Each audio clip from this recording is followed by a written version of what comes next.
six figures with your activewear brand. So go ahead and subscribe, like, and comment for more videos like this. So today we're going to be talking about putting your logo on the clothes. I want to just dive straight into it. I hate when I'm watching YouTube videos and I'm watching it for a certain reason, and then it takes like 20 minutes just for them to get to the actual content that I was looking for, and then they just speak about it like super vague, and they're like, watch my next video for more, and I'm like, I just watched 20 minutes to not find out what it is that I was looking for. So in this video, we're talking about getting your logo on your activewear clothes. So this can be kind of challenging in a sense, but really it's not challenging if you have the money, right? So when you're ordering these clothes from the manufacturer, go ahead and just look at which manufacturers actually have it where they can put the logo on there for you, and most likely you're just going to have to pay extra money for this, right? Off the top of my head, I cannot tell you how much you'll have to pay because it really varies from manufacturer to manufacturer.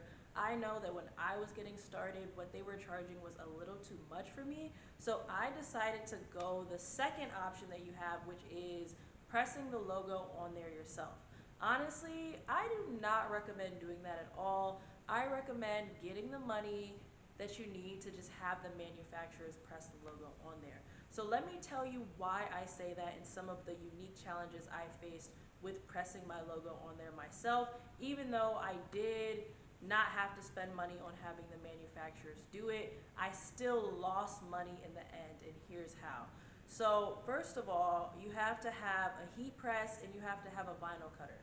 For me, luckily, like I was doing this when I was in college, so the college just had a heat press and a vinyl machine that us students had access to.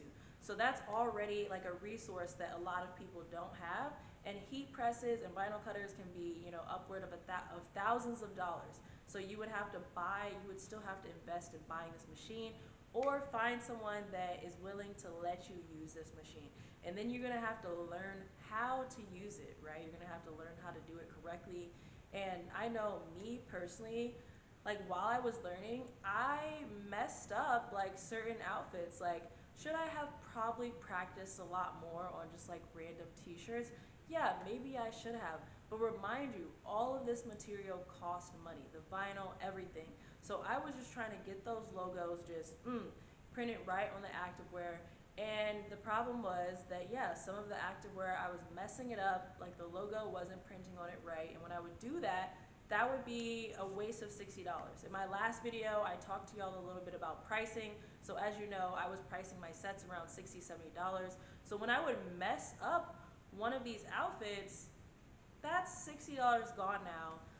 I mean, I would wear those sets even though they were messed up, but you get the point. It was a problem. And then, okay, there's more. On top of that, the long hours that it would take. So remind you, you have all this inventory that needs logos. So I would be in there pressing these dang logos on the activewear for like 5, 6, 7 hours. I would try to get my friends to come hang out with me, and they would be like, that's boring, like just hit us up when you know you're done doing that. And honestly, I just felt like that was just not a good use of my time. Like, if you're trying to be the most time efficient, right, and make more sales with your company, those 5, 6 hours that you're spending pressing on your logo, it just does not make sense.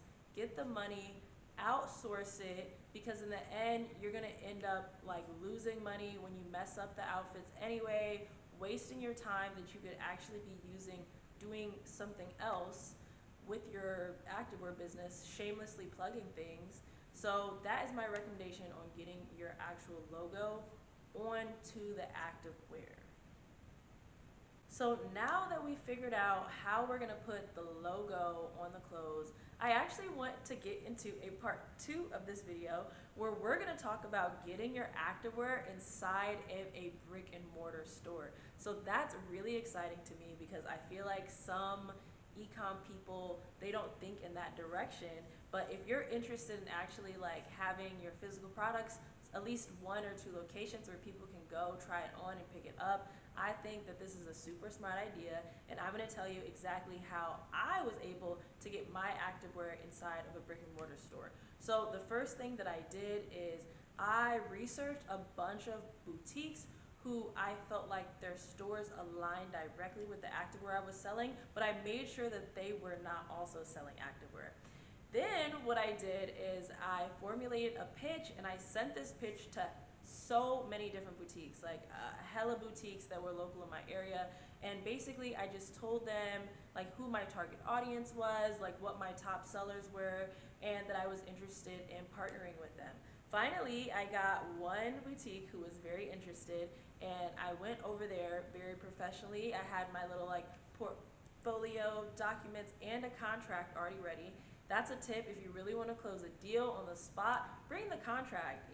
No need for a second meeting. Let's just go ahead and close it right here today. So I went in there, I explained, what I was trying to do and who my audience was, and she felt like it aligned, and then we came up with a good percentage split.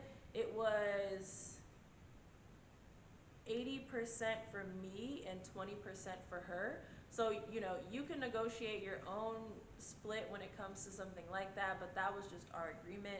We went ahead and signed the contract. I already had it all in there ready to go. And then I started making sales from brick and mortar. So I had my e-com sales coming in, and I also had my brick and mortar sales coming in. And this is just another way that's going to help you go from $0 to six figures with your activewear store. So here are some of the things that you're going to need if you want to put your activewear in a brick and mortar store. Obviously, you're going to need a lot of inventory.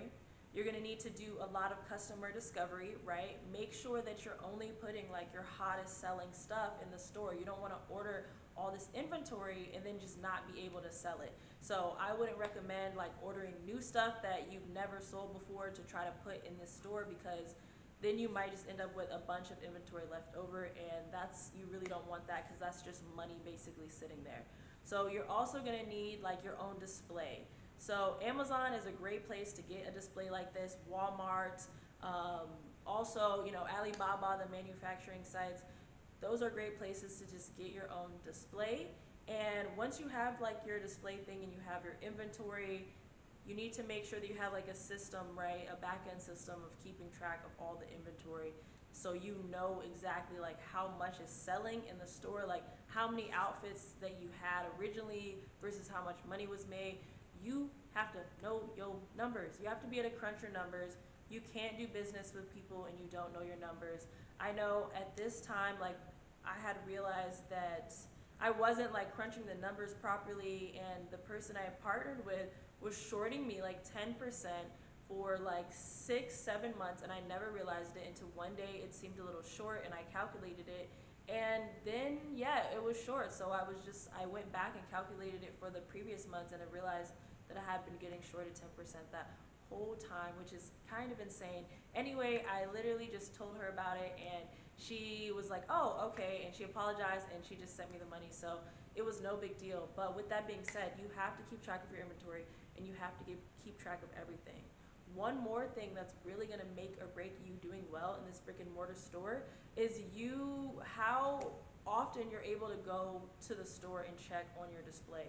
So I know you're probably thinking like, oh, I don't want to have to like keep going in there. However, that's how you really know like what's selling fast and what's selling well. And if things are just not selling well at all, it's been a month or two and no one's buying it, you need to be able to pivot quickly. You need to be able to take that stuff off the racks and literally switch it out with something else that's going to sell better, versus just leaving stuff that's not selling just sitting there for months.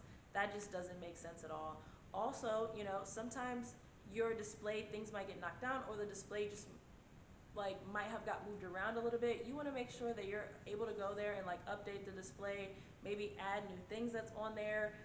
Even if there's like seasonal things that you want to add to your display, just to show people how like updated you are, that's something that you would be in charge of. The actual store, employees and the store owner are probably just not going to do that for you. And another recommendation that I have is you want to have like some really cool photos of people wearing your product that you can put pictures on the wall right near your display. So a great way to do this is to find a local photographer or partner with a friend that's a professional photographer and have some professional pictures taken of your products, of your activewear, people wearing your activewear, and then head over to Walgreens or Walmart to have those pictures printed out. Head over to Michael's to get a picture frame, and voila, now you have a beautiful pictures that you can hang over your display and make it look wonderful so you can start bringing in some on-site sales. So that is all for today, everyone. I will be making another video very, very soon, getting a little bit more into depth about what exactly you need to say in your pitch when you're trying to get your activewear inside of these brick and mortar stores. So please tune in, go ahead and like, share, subscribe, and if you have any questions, I am here to help you. Go ahead and put it in the comments, and don't forget that I also have an ebook that has all this information already listed in it.